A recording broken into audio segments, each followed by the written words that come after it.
Welcome back to Nick Lenz's Comic Corner Classic Less Known Classics. This is episode number 1669 and 1572. Excuse me. I'm discussing a couple Marvel trades here. Yes. Yeah, one is collecting basically a very brief ongoing series. It lasted from 2010 to 2011. I'll talk about its ridiculous release schedule. What book is it? It's Ultimate Comics X Origins. Yes. This is the other book that Jeff Loeb worked on after Ultimatum. Yep, this was 5 issues released over the course of an entire year. Now, like in the case of new Ultimates, this is supposed to release once every couple months. First issue was released in February 2010. Issue 2, released in April. I'll get to basically stars issues because they change every issue. Issue 3 came out in June. And this, of course, is of 2010. But issue 4 comes out in March 2011. Why in the world a 9-month delay? Don't know. And the final issue of the series was released in June of 2011. Roughly 3 months later. And it's a big, humongous question mark of why the heck they actually, they did this anyway, because it's kind of weird. Like, it's a weird publication schedule. Now, Loeb himself, basically, from what I can tell, generally does keep a pretty good schedule, except this book and New Ultimates. New Ultimates I thought was really good, and in my opinion, a lot better than that crap that was Ultimatum. This book is different. It's not like an actual story arc like New Ultimates was. This is a series of one-shot issues. The very first issue of the series is the debut of Jimmy Hudson, aka the son of Ultimate Wolverine. Which, how they introduce him is quite interesting, where he survives a car crash. And by the way, his parents are James and Heather Hudson. Yeah, from what I can tell, this is supposed to be the ultimate version of the Guardian Vindicator from the Marvel Universe from 616, except there technically was a Guardian here for Alpha Flight, and it was John Rath. Oh, and by the way, the Alpha Flight of the Ultimate Universe was high on a drug called Banshee. Yep, that was a thing in the Ultimate Comics book for some reason. Yes, Banshee, a known superhero who was created by the late Stan Lee and Jack Kirby, where in Ultimate Universe was the name of a drug. Sean Cassidy took the name of a drug. Whatever. So, Jimmy basically meets Kitty Pryde. And no, this is not 616 Kitty Pryde. This is Ultimate Kitty Pryde. Who, I should point out, though, are written to be too complete, despite the fact they kind of act similar. The way Kitty Pryde's written in the Ultimate Universe, it's very similar to how she was written, like kind of a little bit elements of it, of X Evolution. Very similar.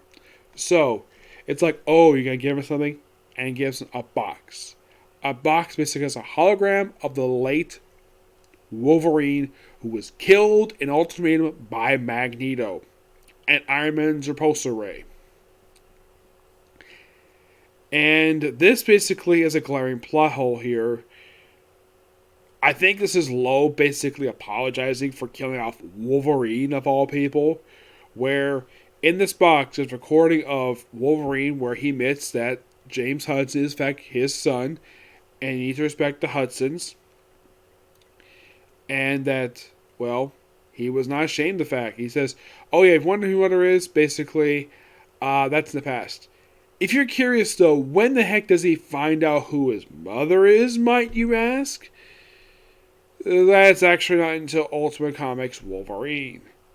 where his mother, believe it or not, is, get this, the mother of Quicksilver and Scarlet Witch, thus making Jimmy Hudson Magneto's stepson. Yes, seriously. And Quicksilver and Scarlet Witch's half-brother. Yeah, just by sheer coincidence, to say the least. So, despite the fact that his adoptive mother is very unhappy, the fact that Kitty Pryde did this, she didn't know anything about this until just recently. Now, the very next issue reveals what happened with Jean Grey after the events of Ultimatum, where she no longer goes by the name of Jean Grey, she goes by the name of Karen Grant, and she dyes her hair to be raven black and calls herself Karen Grant. She's got a boyfriend. It seems like a good time for her until you think, oh, Rogue is here. Except this is not Rogue. It's Mystique, who ends up killing her boyfriend, and Jean Grey goes on the run. Yep. Issue 3 introduces actually an original character, Derek Morgan. Yes. Now, he himself, I'm not really sure what is the purpose of this character, because, like, this book basically was his very first appearance.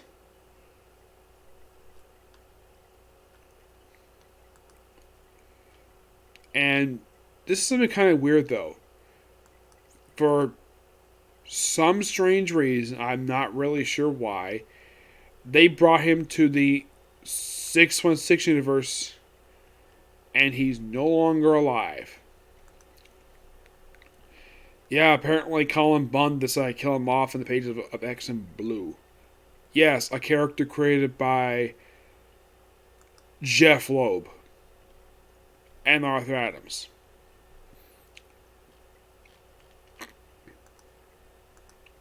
Now, he was part of the X-Men, well, reformed X-Men, the Mutant Resistance, and the Runaways.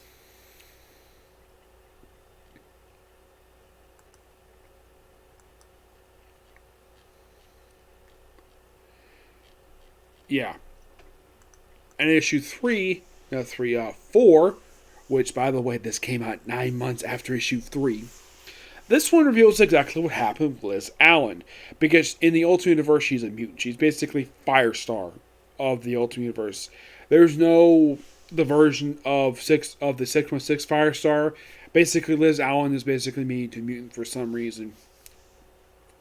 That was probably done by Bendis. He did that. So I'm not really sure why he did that for, but he did. Also, it's revealed she's got a brother, just like 616 does.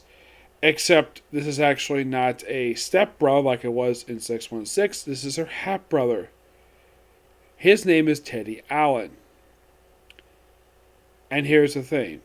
This is her half-brother, who his father is... Oh boy. Teddy Allen's father is the Blob. As in the Ultimate Universe, the same guy who ate the corpse of the Wasp in Ultimatum. Yes, seriously. Oh my gosh. It is by far one of the most baffling things Loeb has done. Created a character who's a son of a cannibal. Yes, a freaking cannibal. Which, by the way, he does in fact take his father's name. And after issue 4 and 5, he does not appear again until Cataclysm Ultimate's Last Stand number 5. And that is it for the character. No, seriously. And what does it do? Join the Brotherhood. And then the final issue, and this was really weird. Like, we have a new group pops up made of Jimmy Hudson, Karen Grant, Derek Morgan, Liz Allen, and, of all people, the Hulk. Yes. Where it's a collaboration between S.H.I.E.L.D. and the Mutants. Oh, and by the way, there was something in issue 4 that really ticked me off. Apparently, in the Ultiverse, being a mutant is illegal. Yes, all because what Magneto did in Ultimatum. Well, that is something. Oh boy. Yeah. It's kind of odd though that this particular series just basically introduces some new characters, the formation of a new team who doesn't really do a lot of anything at all. Yes, because here's the thing. After this series wraps up, which by the way, they changed the name of the group from Karen Grant's unnamed group to simply the Runaways. Well, they first come to Ultimate X in the issue of Hawkeye. They call themselves Runaways in Ultimate Comics number 5.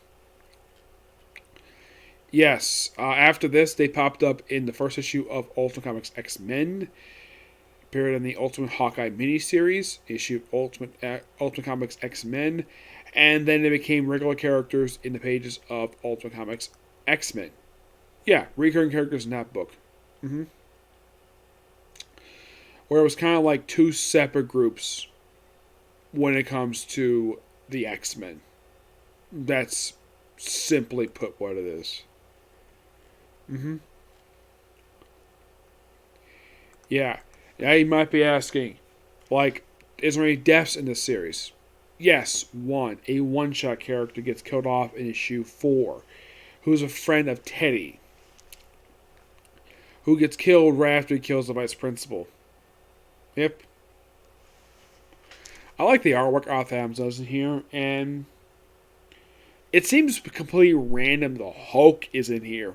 The Hulk, a character who has barely anything to do with the X-Men. Yep. This is actually pretty good. It's a 9 out of 10. Not as good new Ultimate Comics Ultimate. I like that one. This one I thought was okay.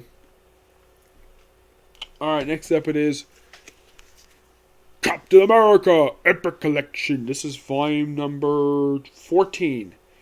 This collects issues of Captain America by Mark Greenwald, the late Mark Greenwald, mind you. Issues 333, 350, and Iron Man 228. This is the saga known as The Captain. The start of the saga, Steve Rogers gives up the costume because he refused to obey orders from the Commission on Superhuman Activities. Yeah. Oh boy. And, so he gives the costume up and puts on a costume that was later worn by John Walker himself as U.S.Agent. He called himself the Captain. He gave himself a silver shield, originally got, and then he got a shield that he stole from Flag Smasher, of all people. Yes, he swapped shields with the Flag Smasher. And John Walker was brought in as a replacement for Captain America. So they bring up in here that the guy who's in charge of this commission is actually with somebody who at this point was actually dead. Who was that, you might ask? The Red Skull. Yep, Iron Man gets briefly involved in here. Now, here's the unique thing. We'll also have the debut of this guy here. This is Bucky. Otherwise known as... Now, currently, he is not known as Bucky anymore. This is Battlestar. Yes, he changed him to Battlestar. He became Bucky when John Walker became Captain America. And there's also Nomad, a.k.a. Jack Monroe. He does bring the fact he was Bucky for Captain America, but apparently they couldn't exactly view who, but it wasn't Steve Rogers under the mask at that point. Yes, that was William Burnside. And the guy doesn't appear in comics anymore. He last appeared at the end of Brubaker's run back in 2012. Yep. Which they kind of annoyingly retired the character after the character popped up since the 70s. Though he himself was established as a retcon. To simply explain, wait, why did Captain America pop up 50? So that was Steve Rogers in the costume. Nope, it was actually Burnside posing as Steve Rogers. Yes. Oh, and when Iron Man shows up in here, you might be asking, what armor is he wearing? That's actually quite interesting.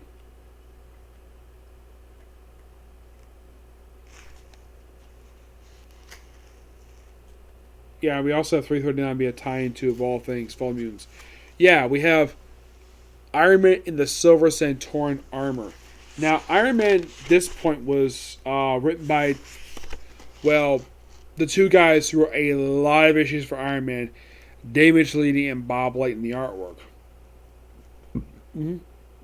Excuse me. While the Captain America issues was mostly done by Mark Greenwood with artwork by Tom Morgan, Karen Dorier, Mark D. Bright, and John Byrne. This cover right here, this is done by Karen Dorier and Al Milgrom. The back cover artwork, that's done by Bob Zeck and Bob McLeod. Yes, one of the co-creators of the New Mutants. Oh, by the way, they had a whole thing with Surface Society in here. The fact they affected the president, and Captain America was arrested apparently for assaulting the president and around Reagan. Yeah, around Reagan in this book. He clears up saying he was actually protecting me. He actually saved my life. So Captain America's released, and that's when they reveal the whole thing about the commissioners and the fact that the commissioners basically are operating without any authorization. And you might be thinking, does the commission still exist in Marvel Comics?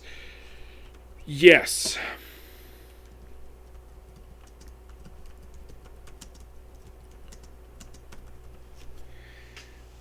Except they don't play a really big role anymore. No, not really. This book here was not exactly their first appearance. Its first appearance as the commission, yes. Now, are they still active? They have been active since Civil War I. Mm-hmm.